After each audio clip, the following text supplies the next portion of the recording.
Muy buenas noches, estimados estudiantes del técnico laboral en auxiliar jurídico. Siendo las 6:30 de la tarde, nos encontramos reunidos en la presente sesión sincrónica con el fin de dar inicio a nuestra guía de aprendizaje denominada Procedimientos en Juzgados. Em, Dicha guía de aprendizaje será desarrollada de manera muy práctica, ¿sí? Es decir, dentro de nuestra temática vamos a desarrollar temas muy importantes, ¿sí? Como lo son, por ejemplo, los temas de las notificaciones, ¿sí? Cómo realizar las notificaciones ante un juzgado, ¿sí? También a conocer lo que son los estados judiciales. Vamos a conocer también de primera mano eh, la redacción de demandas. Vamos a tratar de fortalecer esa, esa formación que aquí nosotros empezamos a desarrollar en la guía de aprendizaje de aplicación del Código Civil y Código General del Proceso. Pero además, si ustedes saben que antes de iniciar a desarrollar lo que es la práctica, nosotros tenemos en primera medida que empezar a conocer todo lo concerniente a lo que es la rama judicial del poder público, ¿cierto? Nosotros no podemos eh, en primera medida o de lleno entrar a desarrollar temas sin conocer lo que es la base teórica, ¿sí? O por qué motivos, ¿sí? Nosotros podemos empezar o acudir a lo que es la rama judicial del poder público. Ustedes recuerden que nuestro Estado, ¿sí? Nuestro ordenamiento jurídico, el Estado colombiano, es o está conformado, podríamos decirlo así, eh, a partir de una forma de gobierno, una forma de Estado, a partir de las bases teóricas del Estado social de derecho, ¿sí? Y ese Estado social de derecho brinda garantías tanto a nivel de derecho objetivo, es decir, las garantías y derechos que nosotros tenemos como personas, sino que también nos brinda garantías en cuanto al derecho adjetivo, ¿sí? Entonces nos estamos refiriendo a esa gran clasificación que nosotros desarrollamos desde lo que es introducción al derecho, ¿sí? Esa clasificación que es el derecho sustantivo y el derecho adjetivo. ¿Sí recuerdan eso, muchachos? Sergio, ¿sí recuerdas esa clasificación del derecho?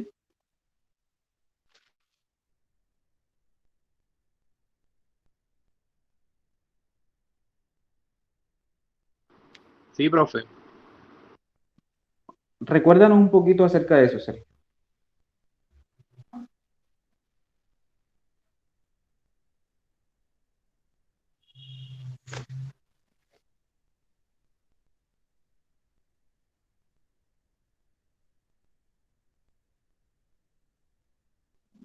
Sobre todo, muchachos, Angie, cuéntame, Angie, a ver. Profe, el derecho sustantivo no serían los códigos, por ejemplo, civil, procesal, Cuando penal. hablamos de derecho, disculpen ahí que estoy limpiando. Cuando hablamos de derecho sustantivo, sí, nosotros tenemos que empezar a diferenciar lo que es el derecho o la clasificación del derecho en cuanto a lo objetivo, sí, y lo subjetivo y lo sustantivo de lo adjetivo. Cuando hablamos, y tú haces referencia a lo que es el derecho objetivo, cuando hablamos de derecho objetivo nos estamos refiriendo a la norma que emana de una autoridad competente, que podríamos decir que son los códigos, las leyes que nosotros tenemos que cumplir de manera obligatoria y que son coercitivos para nosotros, eso es cierto. Y que a partir de eso, de esos derechos objetivos, nace lo que es el derecho subjetivo, que es la capacidad que tenemos nosotros de hacer valer nuestros derechos, ¿sí? Entonces, ese derecho subjetivo me hace acudir, ¿sí?, a uno de las ramas del poder público para poder hacer prevalecer ese derecho objetivo que emana de una autoridad competente. Pero entonces hablemos no tanto del derecho objetivo, sino del derecho objetivo y subjetivo, sino hablemos entonces de lo que es el derecho sustantivo y el derecho adjetivo. Sobre todo, a nosotros debe interesarnos mucho lo que es el derecho adjetivo, en este caso, que vamos a empezar a hablar sobre lo que es los procedimientos en juzgados. ¿Sí? Entonces, Sergio, me levantaste la mano, cuéntame. Profe, bueno, yo lo que le iba a comentar era que las leyes sustantivas eran aquellas que establecen derechos, aquellas que establecen deberes y responsabilidades para las partes. En Ujú. cambio, pues ya las adjetivas, lo que vendría siendo el derecho adjetivo, vendría siendo ya eh, como que ese procedimiento, sí, Muy para bien. lo que serían procedimientos para establecer los derechos y pues hacer efectivo pues ese, ese, ese derecho. Muy bien. Entonces, nosotros como estamos estudiando lo que es la guía de aprendizaje de procedimientos en juzgado, tenemos que tener muy en cuenta lo que es el derecho el derecho adjetivo, ¿sí? Que es la base procedimental, ¿sí? O la norma procedimental que nos va a servir a nosotros para poder acudir a lo que conocemos como la rama jurisdiccional del poder público. ¿Sí? Ese derecho objetivo, ese derecho sustantivo que se encuentra en la norma, nosotros podemos hacerlo efectivo eh, acudiendo a lo que es la rama judicial del poder público a través de la norma procedimental. ¿Sí? Cada una de las ramas del derecho, muchachos, tiene una rama procedimental o tiene una norma adjetiva que ayuda al cumplimiento de la norma sustantiva. Y es por ello, muchachos, que se hace imprescindible para nosotros empezar a conocer la estructura de esa rama judicial del poder público. Lo fundamental, muchachos, desde ya, que debemos empezar a desarrollar es que nosotros acabamos a desarrollar mucho lo que es el derecho adjetivo, ¿sí?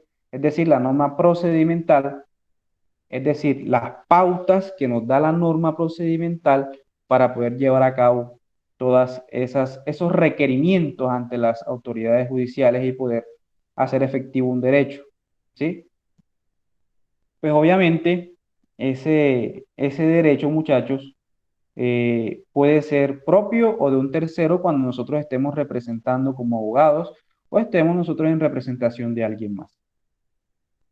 Entonces, vamos a enfocarnos en esta guía de aprendizaje al desarrollo de la norma adjetiva, es decir, los procedimientos que se llevarán a cabo para poder hacer efectivo la norma sustantiva.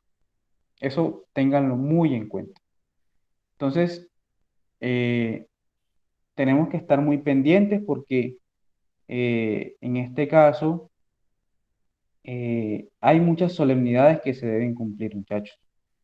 Y en cuanto a ello, ¿sí? Muchas personas y muchos estudiantes de derecho o recién egresados de la universidad, pues tienden a pegarse encontronazos con lo que es el campo laboral, ¿sí? Porque muchas veces lo que enseñan en la universidad no es lo mismo que usted se va a encontrar en el campo laboral en cuanto al desarrollo de los procedimientos. Sí, eso es algo muy complejo y usted tiene que prestarle mucha atención a eso. Entonces vamos a compartir unas diapositivas para poder hacer más didáctica y metodológica nuestra clase del día de hoy. Denme un segundito.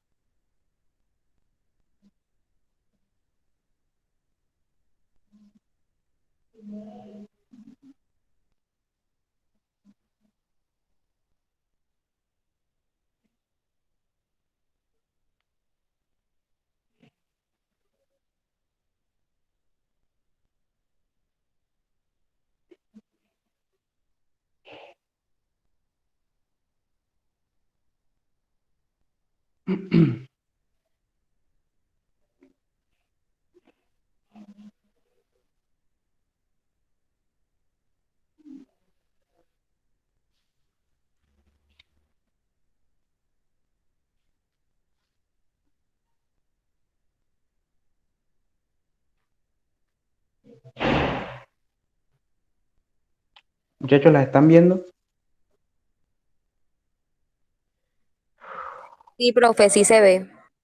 Muy bien.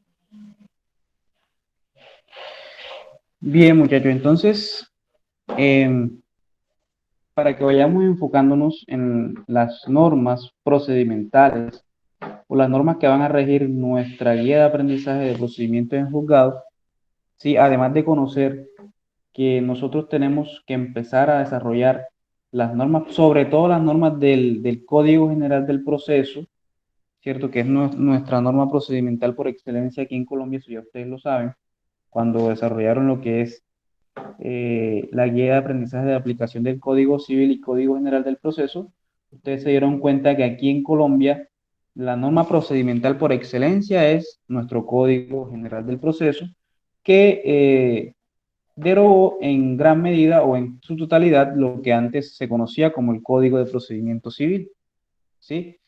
Pero muchachos, antes de empezar a desarrollar lo que son los temas de procedimientos, ¿sí? Y lo que más que todo esta guía de aprendizaje se va a enmarcar en enseñarles a ustedes todo lo que uno como abogado litigante, ¿sí? Ustedes saben que yo soy abogado litigante, pues vamos aprendiendo a lo largo de nuestro desempeño en nuestra carrera como, como protectores de los derechos de terceras personas, ¿sí?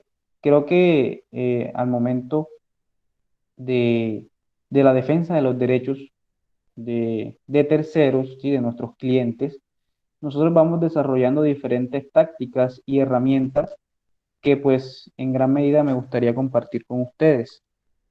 ¿Sí? No es lo mismo, y eso tienen que tenerlo muy en claro, la visión de pronto que tiene un funcionario de la rama judicial a la visión que tiene un abogado litigante que está en constante desarrollo de las diferentes herramientas procedimentales. Entonces eso tienen que tenerlo muy en cuenta. Antes, ¿sí? Antes de empezar a desarrollar todo ello, ustedes tienen que recordar que Colombia es un Estado social de derecho y que a partir de ese desarrollo, pues tiene una división tripartita del poder público, ¿cierto? Em, Vanessa, recuérdame por favor cuál es esa. Cuéntame, Ros. Levantaste la mano.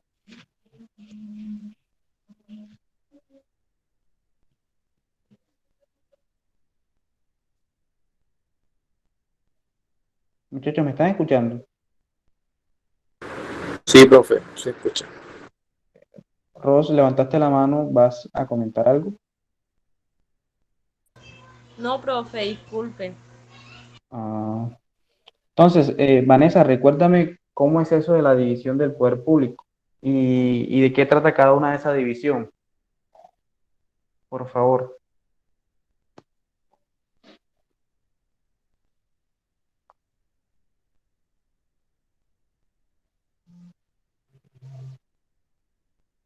Vanessa, ¿estás por ahí? Sí, profe, déjeme, me pongo los audífonos.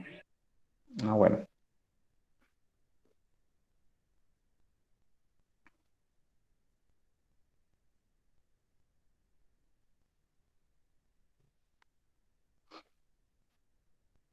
Repítame la pregunta, profe. Ustedes saben que Colombia es un Estado social de derecho y al ser un Estado social de derecho tiene una división de poderes. ¿Cómo es eso y cómo encontramos desarrollada esa división de poderes en el Estado colombiano? Del poder público, el ejecutivo, el legislativo, el judicial. Ay, no encuentro. Mm, muy bien, sí. Así es, sí, señorita. Colombia, al ser un país desarrollado, teniendo una forma de Estado social de derecho, tiene una división tripartita, ¿sí? Es decir, una división en tres en cuanto al poder ejecutivo, el legislativo y el judicial. Cada uno de ellos con una labor o una función totalmente independiente de la otra. Es decir, que cada uno de ellos desarrollará esa actividad sin la intromisión de cualquier otro de los órganos del poder público, ¿sí? ¿Qué función cumple la rama legislativa del poder público? La creación de la norma, la creación del derecho objetivo, de los parámetros que nosotros debemos seguir y que son coercitivos para el buen desarrollo del orden social en nuestro estado, ¿cierto? ¿De qué se encarga la rama ejecutiva del poder público? Se encarga de administrar los recursos y de tomar las decisiones en cuanto al manejo de las diferentes decisiones, ¿sí? Para el buen desarrollo de los planes de gobierno. Cuando hablamos de la rama ejecutiva del poder público, nos estamos refiriendo al gobierno nacional, al que toma las decisiones en cuanto al manejo de todo lo que tiene que ver con recursos y etcétera, etcétera.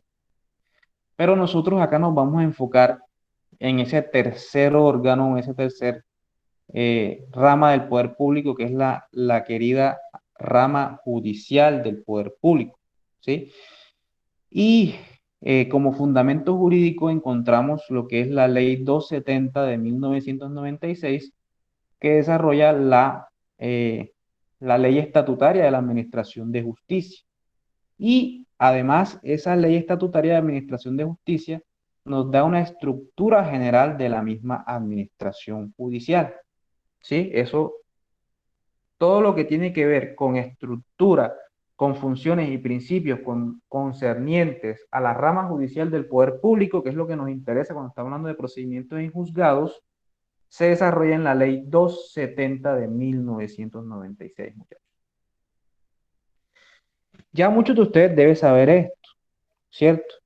Que nuestra jurisdicción, ¿sí? Es decir, la jurisdicción, que no es lo mismo que la competencia, y eso ustedes tienen que saberlo de manera compleja, ¿sí? O de manera completa, tiene una división en jurisdicciones, ¿sí? La primera que nosotros encontramos es la jurisdicción ordinaria. Esa jurisdicción ordinaria trata los asuntos de carácter penal, civil, laboral y de derecho de familia, ¿cierto? Dentro de la jurisdicción ordinaria, es decir, dentro de la rama judicial, en la jurisdicción ordinaria, tenemos que el máximo órgano de la jurisdicción ordinaria es la Corte Suprema de Justicia, ¿sí? La Corte Suprema de Justicia es el máximo órgano de decisión de la jurisdicción ordinaria. En inferioridad jerárquica encontramos lo que son los tribunales superiores de distrito judicial. Igualmente, en inferioridad jerárquica encontramos lo que son los juzgados del circuito. Y más abajo encontramos lo que son los juzgados municipales, ¿sí? Es decir, muchachos, teniendo en cuenta lo que les acabo de manifestar, ¿sí? La toma de decisiones, ¿sí? Dirimir conflictos, ¿sí? Los conflictos que se suscitan entre cualquier persona, dependiendo de cuál sea la calidad de ese conflicto. Si es de índole laboral, obviamente va a la jurisdicción laboral. Si es de índole penal, va a la jurisdicción penal. Pues obviamente, teniendo en cuenta el factor funcional, ¿sí? Cada uno de estos órganos tendrá una competencia. El órgano de menor jerarquía en la jurisdicción ordinaria son los juzgados municipales, ¿sí? Esos juzgados municipales son los de inferior jerarquía en nuestra jurisdicción ordinaria. Las decisiones que tomen los juzgados municipales tendrán en primera instancia, obviamente, porque vamos a encontrar también, y tengan muy en cuenta eso, vamos a encontrar también procesos que son de única instancia, y obviamente contra esos procesos, contra esas decisiones de esos juzgados no va a proceder recurso. Pero cuando sea de primera instancia, es decir, sea un juzgado, sea un proceso en contra del cual se puede interponer recursos, las decisiones, ¿sí?, de los juzgados municipales serán resueltas, las apelaciones de esas decisiones serán resueltas por los juzgados del circuito, ¿sí? Cuando el juzgado del circuito, como ustedes lo ven acá,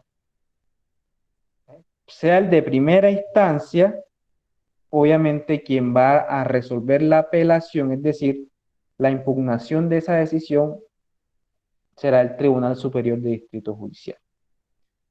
Esa es la jerarquía, muchachos, de nuestra jurisdicción ordinaria. Nosotros ya eso lo hemos estudiado en mayor medida en aplicación del Código Civil y Código General del Proceso, pero no está de más volverlo a reiterar. De igual manera, aquí vamos a ver si encontramos en un bosquejo más adelante alguna, alguna gráfica que deje entrever de manera más clara lo que les acabo de decir.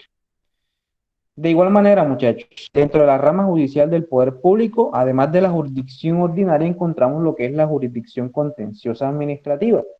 ¿Sí? Eso lo vimos de manera clara en nuestra guía de aprendizaje de introducción al derecho administrativo general, ¿cierto? Cuando hablamos sobre la composición de lo que era la jurisdicción contenciosa administrativa y que decíamos que en esta jurisdicción contenciosa administrativa siempre dentro de alguno de los extremos procesales íbamos a encontrar una entidad del Estado, ¿sí? En la jurisdicción ordinaria está o podría entrar en conflicto cualquier persona, ya sea jurídica o natural, pero como condición o como requisito en la jurisdicción contenciosa administrativa se deja entrever que uno de los requisitos es que uno de los sujetos procesales sea de derecho público, ¿sí? Y obviamente esa jurisdicción contenciosa administrativa, como lo pueden observar en la filmina que estamos viendo, se compone del Consejo de Estado, de los tribunales administrativos y de los juzgados administrativos. Entonces ya hemos conocido, o ya estamos conociendo en primera medida, la estructura de dos de las cuatro jurisdicciones, o vamos a decir las tres jurisdicciones más importantes de nuestra rama judicial del poder público. ¿Sí? La jurisdicción ordinaria, la jurisdicción contenciosa administrativa, ¿sí? La primera de estas, que tiene en su máximo órgano a la Corte Suprema de Justicia, y la jurisdicción contenciosa administrativa, que tiene en su máximo órgano al Consejo de Estado.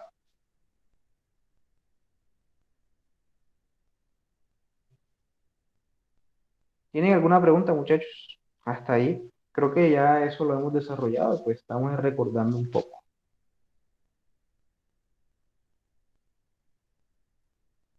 Eder, ¿todo claro hasta aquí?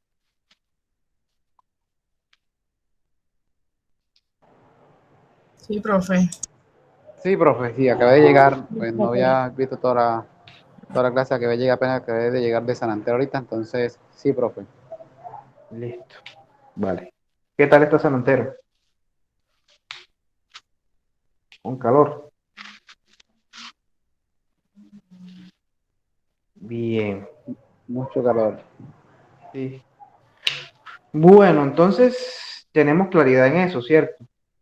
La jurisdicción constitucional, muchachos, ustedes saben que tiene como máximo órgano, ¿sí? el ente protector de nuestra constitución política, que es la Corte Constitucional. Entonces yo pregunto, a ver, vamos a preguntar, vamos a ver, yo voy a lanzar una pregunta a ver ustedes qué me dicen.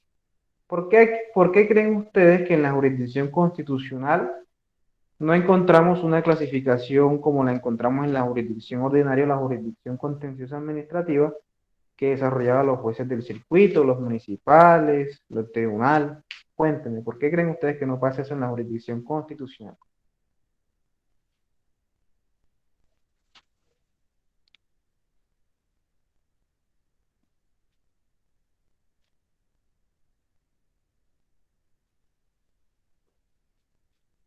¿Qué me dice Sergio? A ver.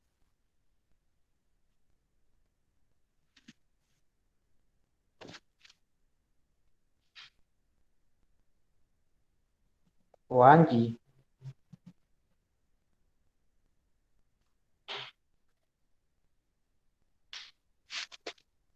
Muchachos, No sé, profe, porque se encarga de velar por que todo esté acorde a la Constitución.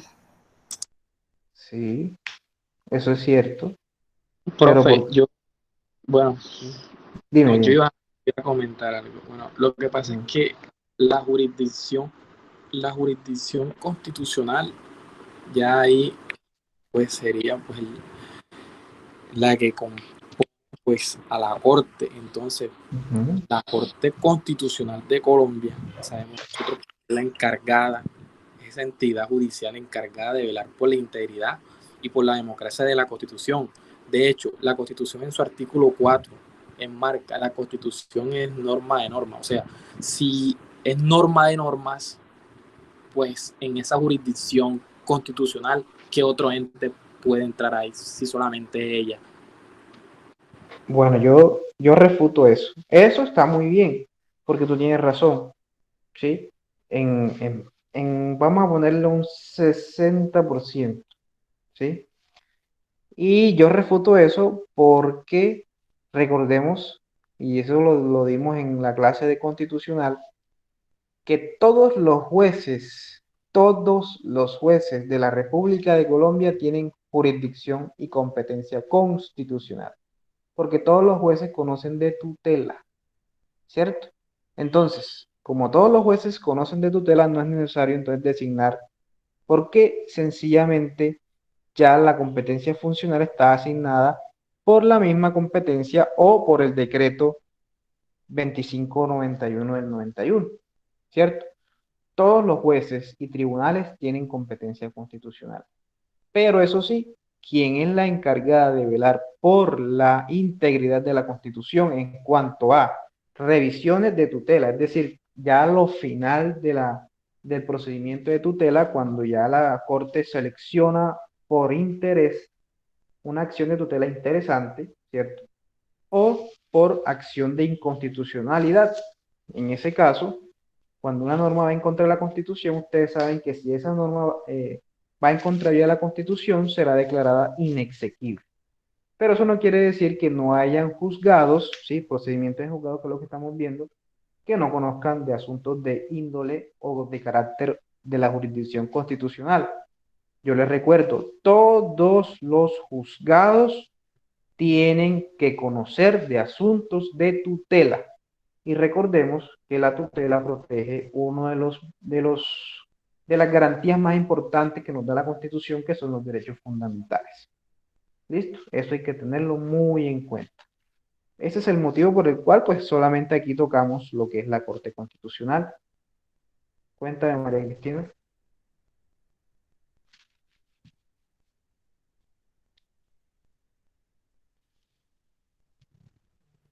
Levantó la mano y se fue. Bien.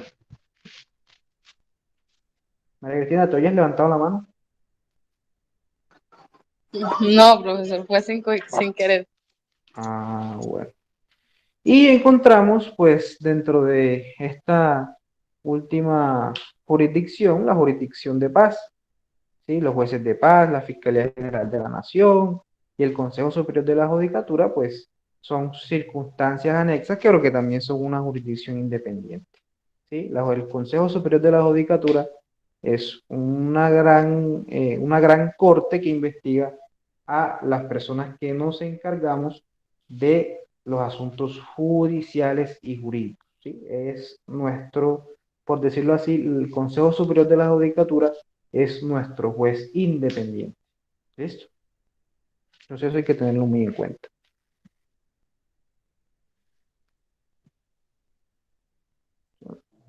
Profe, Cuéntame. una pregunta.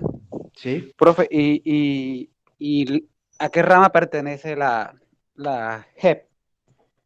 La JEP es otra gran corte que fue creada a raíz o que fue creada a partir del proceso de paz.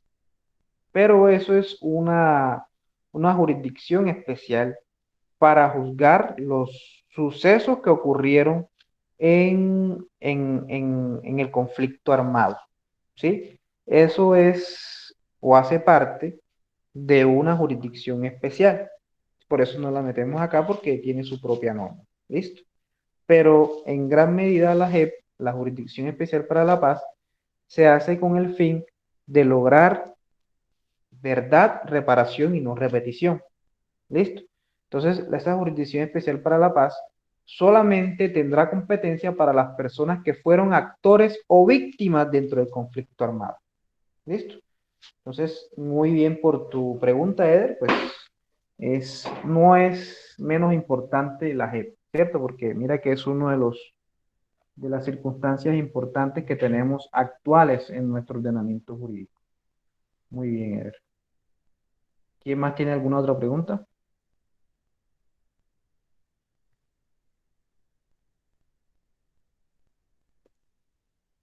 Bien.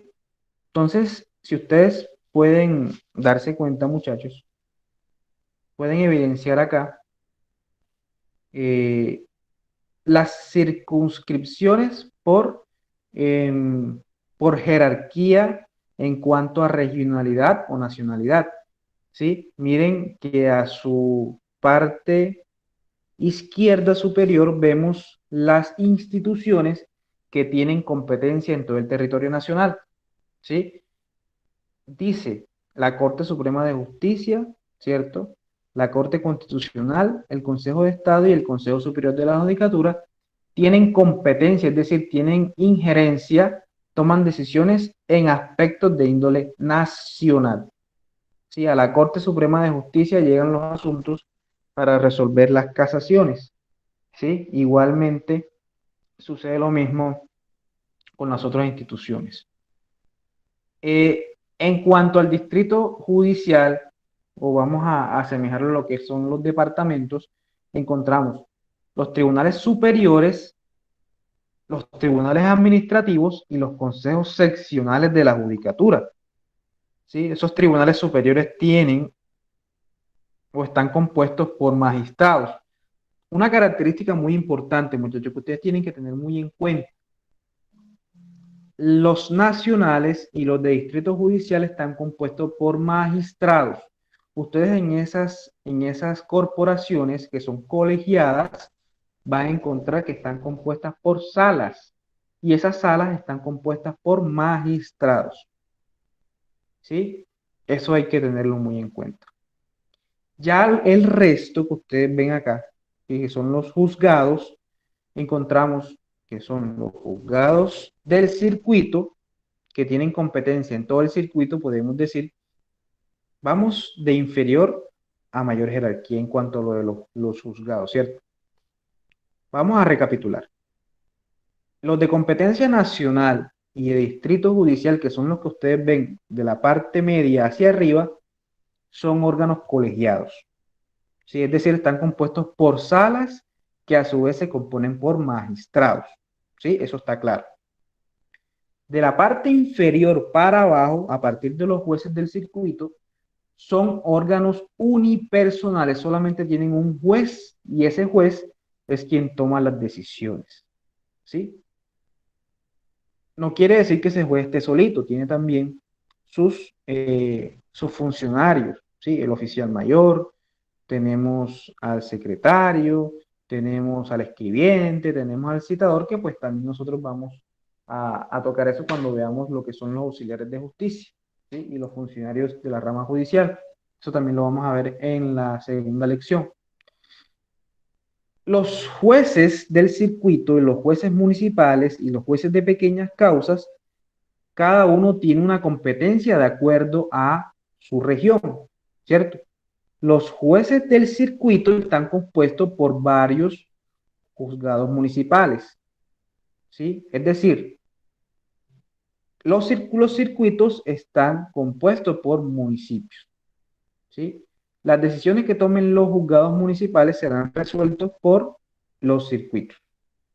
Es decir, los juzgados del circuito tienen competencia en el respectivo circuito y los juzgados municipales tienen competencia única y exclusivamente en ese municipio. Vamos con ejemplos. Vamos con ejemplos, muchachos. Montería es un circuito. Montería es un gran circuito, ¿sí? Pero a su vez también es un municipio, ¿sí? Montería, juzgado, por ejemplo, juzgado laboral, ¿sí? Perdón, juzgado civil municipal de Montería, ¿sí? Solamente asuntos del municipio de Montería, ¿sí? Pero a su vez existen juzgados del circuito de Montería. Y esos jueces del circuito de Montería no conocen asuntos solamente del municipio de Montería, sino que también pueden conocer asuntos, por ejemplo, del municipio de Los Córdobas, que pertenece al circuito de Montería. ¿Sí? Es decir, esos grandes circuitos están compuestos por varios municipios. ¿Sí? Es como una jerarquía funcional para que ese ente circuito pueda solucionar, ¿sí? O pueda dirimir cuando haya solicitud de parte, es decir, hay una apelación, tomar las decisiones en cuanto a ese recurso de apelación. ¿Sí? Eso, estoy siendo claro con eso, muchachos. ¿Sergio? ¿Vanessa? Sí, profe. Entonces, estos juzgados de pequeñas causas también tienen competencia municipal. ¿Sí? No crean que son otra clase, ¿no? Son los mismos municipales, pero se hace como una especie de forma de descongestión de los juzgados municipales. ¿Sí? Ustedes ya eso lo hemos visto y creo que con el simple hecho de mostrarles esta filmina, creo que ustedes pueden captar esa idea. ¿Sí? Entonces, juzgados municipales componen o las decisiones que se toman en los municipales son resueltas en segunda instancia por los juzgados del circuito. ¿Listo? Es decir, los circuitos están compuestos por municipios. ¿Listo? Y a su vez, los circuitos, ¿sí?, componen lo que es el distrito judicial. ¿Sí? Pero en mayor medida lo nacional se compone por las altas cortes. Eso creo que está más que claro. ¿Tienen alguna pregunta con respecto a esto? Profe, eso se le llamaría como, así en pocas palabras, como una descentralización. Mm, no podemos decir que sea descentralización, porque recuerda que cuando hablamos de descentralización hablamos de administración independiente. Descentralización administrativa es una facultad que tiene el municipio, pues, de administrar sus propios recursos, ¿cierto? Pero mira que acá encontramos que hay una conexión, ¿sí?, entre uno y otro. Podríamos decir más bien que es una composición jerárquica o un engranaje de la estructura judicial. Nosotros hoy estamos aprendiendo cuál es la estructura de nuestra rama judicial del poder público, ¿cierto? Es ese engranaje que hay en cuanto a municipios, circuitos, distritos judiciales y los órganos que son las altas cortes. Eso tiene un engranaje. ¿Sí? Si ustedes, por ejemplo, del municipal pasa al circuito, ¿sí?, y de allí puede pasar a casación, ¿cierto? Del circuito pasa al tribunal y del tribunal pasa a casación, y así sucesivamente. ¿Listo? Obviamente habrán casos en donde serán de única instancia y en la primera decisión allí muere porque no procede recurso. Y eso lo vamos a ver más adelante cuando, pues, podamos tocar lo que son los recursos, porque vamos a tratar de tocar ese temita. ¿Sí? Entonces, yo lo que quiero que ustedes comprendan es que esa es la estructura de nuestra rama judicial del poder público. Eso es muy importante, pues, al momento de empezar a desarrollar todo lo que es el procedimiento en los juzgados, porque si no conocemos la estructura, estamos en nada, ¿cierto? Eso es lo primero que hay que hacer, aprender la estructura de nuestra rama judicial del poder público, que es lo que estamos haciendo en este momento. ¿Sí? ¿Está claro eso, muchachos? Sí, profe. Claro, profe. Bueno. Bueno, muchachos, yo creo que estos principios los podemos dejar para la próxima clase, que son un poco más interesantes, ¿sí? Eso lo vamos a dejar para la próxima clase.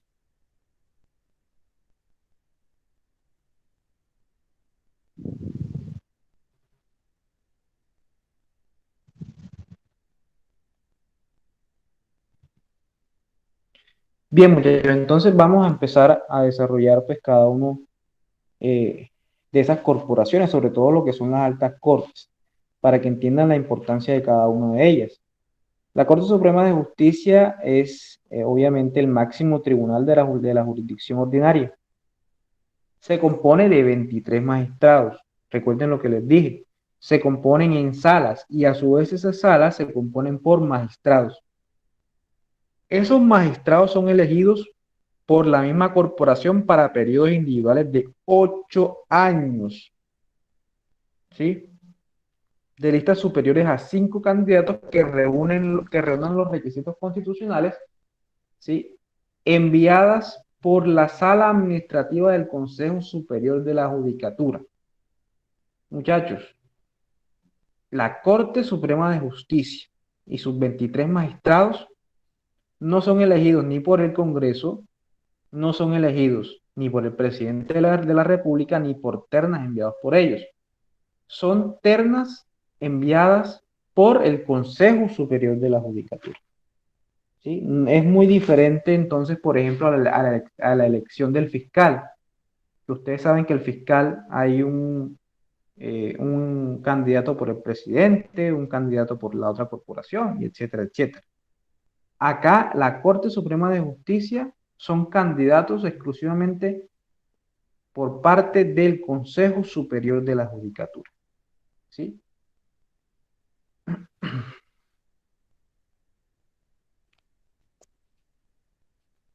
¿Cuál es la división de esas salas, muchachos?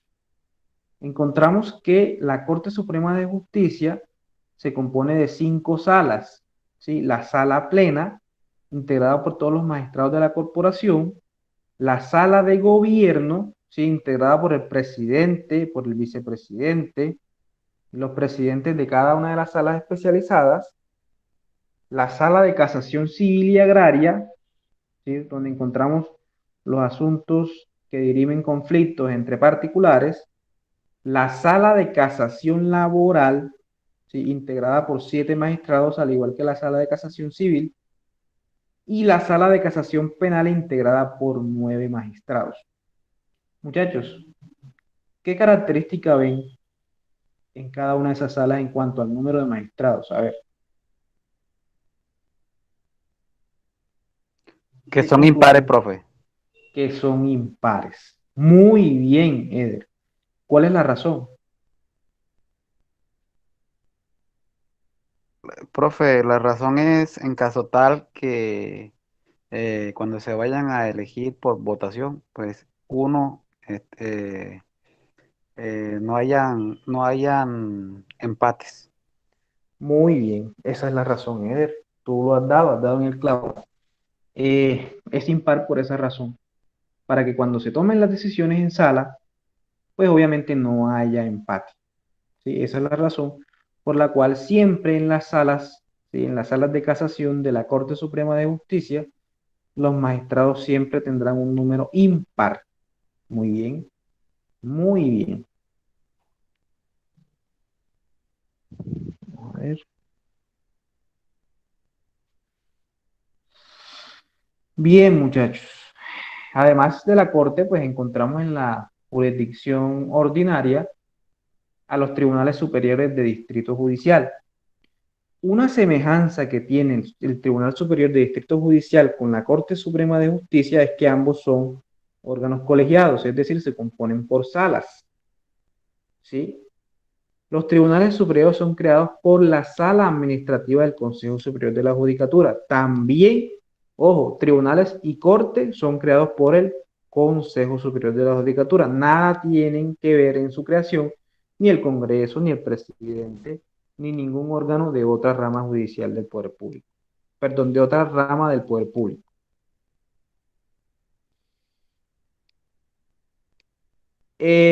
Cada uno de esos tribunales, ¿sí? Que están en inferior jerarquía que la Corte, ¿cierto?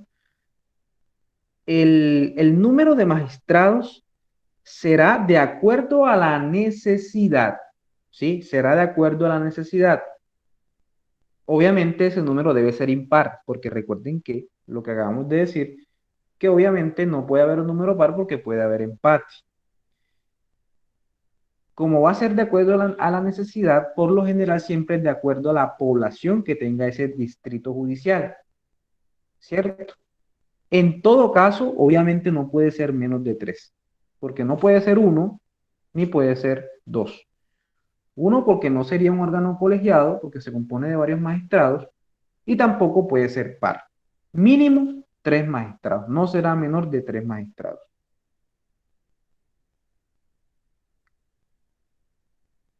Entonces, tiene muchas semejanzas con respecto a la Corte. Cuéntame, ver.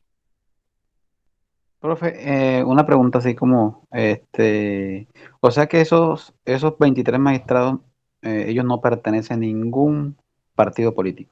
No, para nada, ellos no pueden hacer política. Ellos solamente están ligados a la administración de justicia. ¿Sí? Em, ¿Qué les iba a decir con respecto a esto? Bueno, les doy un ejemplo, muchachos. Aquí en Córdoba, para que tengan una idea, encontramos el Tribunal Superior de Distrito Judicial de Montería, ¿cierto? Y ese Tribunal Superior de Distrito Judicial tiene la sala penal, ¿cierto? La sala penal, y la sala penal cuenta con 3 magistrados, ¿cierto? Es el número mínimo que tenemos y aquí en Montería, como es un municipio pequeño, pues no hay necesidad de tener más. Pero encontramos el Tribunal Superior de Distrito Judicial, civil, sala civil, familia laboral, y esa sí cuenta con 5 magistrados, ¿sí? Esa tiene 5 magistrados, si ustedes ven, el penal tiene 3 y la sala civil, familia laboral tiene 5 por necesidad. Es decir, los tribunales no son un número exacto como lo son en la corte, sino que pues de acuerdo a la necesidad y de acuerdo a la población, pues el Consejo Seccional o el Consejo Superior de la Judicatura irá designando pues los magistrados, ¿sí? De acuerdo a la necesidad del servicio, ¿sí? Claro, hasta allí, muchachos. Sí, profe. Muy bien. Y por último tenemos los juzgados. Los juzgados, como les acabo de decir, son órganos unipersonales, es decir, tienen como jefe, vamos a decirlo así, como jefe, a un solo juez. Aquí no hay salas, aquí no hay magistrados, sino jueces. Y ese juez es el titular del despacho judicial. ¿Sí? Cualquiera que sea la categoría o especialidad se enterará por un juez titular, el secretario y los otros funcionarios o personal auxiliar calificado, que en este caso son, ¿sí? El juez, secretario, encontramos oficiales mayores, encontramos escribientes y encontramos citadores. Y también encontramos unos auxiliares de justicia. ¿Sí? Su propio nombre lo dice, son personas que ayudan al buen desarrollo de la administración de justicia. ¿Sí? Una cosa es el funcionario judicial que está adscrito al juzgado y otra el auxiliar judicial que es totalmente diferente. Ese tema es parte de la lección número 2 que pues no lo vamos a tocar hoy, sino que lo vamos a dejar para la lección número 2 que será en la tercera sesión sincrónica.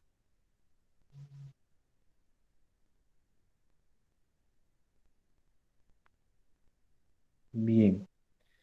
Entonces, esos juzgados sí tienen varias ramificaciones en cuanto a la especialidad. Encontramos juzgados civiles, penales, de familia, laborales, de ejecución de penas, de pequeñas causas, y ellos se crearán de acuerdo a la necesidad de la administración de justicia, dependiendo de la necesidad de cada región, ¿sí? De cada circuito, de cada municipio, será pues organizado la estructura del régimen de los juzgados.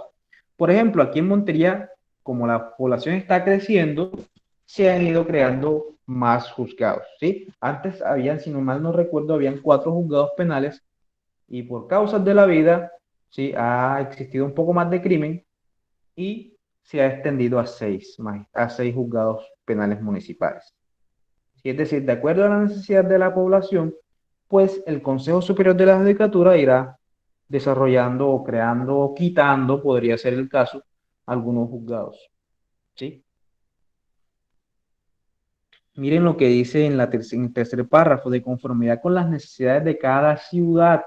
Es decir, que obviamente, muchachos, vamos a encontrar más juzgados en Bogotá, en Medellín, que por ejemplo acá en Montería. ¿Sí? La cantidad de juzgados no va a ser la misma en una ciudad que en otra, sino eso depende de la cantidad de población o de la necesidad. ¿Sí? Podemos encontrar ciudades que tengan la misma población y la misma ¿sí? metros cuadrados o la misma o es igual de grande, pero de pronto hay más crimen, de pronto hay más problemas, de pronto hay más necesidad de ese servicio de la rama judicial del poder público en cuanto a la administración de justicia. Es decir, no va a depender o no va a ser un número fijo, sino que va a depender de la necesidad de la población. ¿Sí?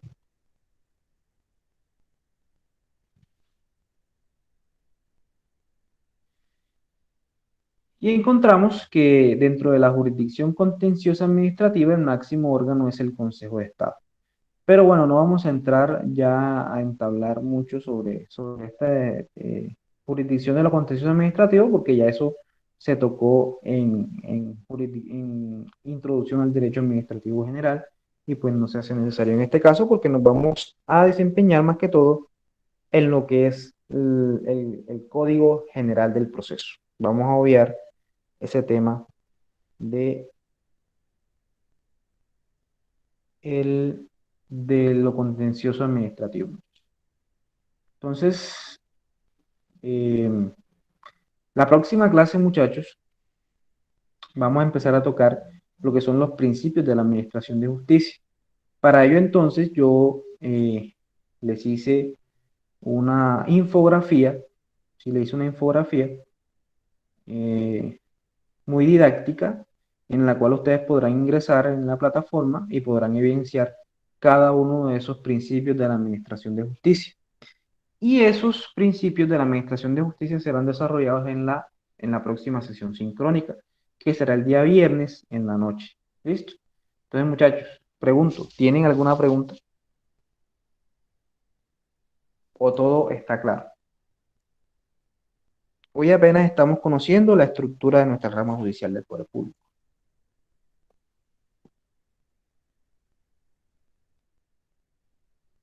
Eder, ¿alguna pregunta? Sergio,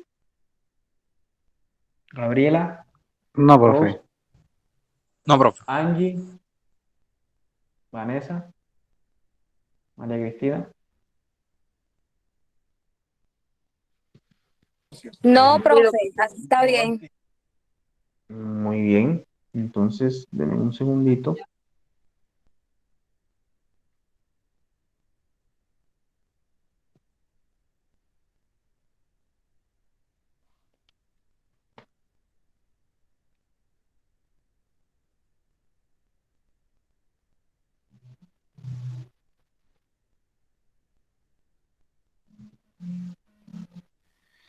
Bien, muchachos, entonces, hasta aquí llega la clase del día de hoy. Espero que haya sido comprendida en su totalidad.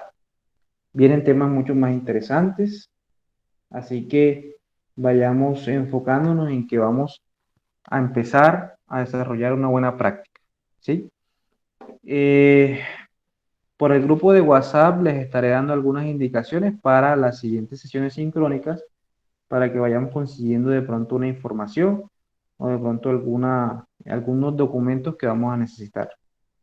Entonces, muchachos, les deseo una feliz noche. Espero que les haya gustado la clase y pues nos vemos en la próxima ocasión. Hasta luego, muchachos.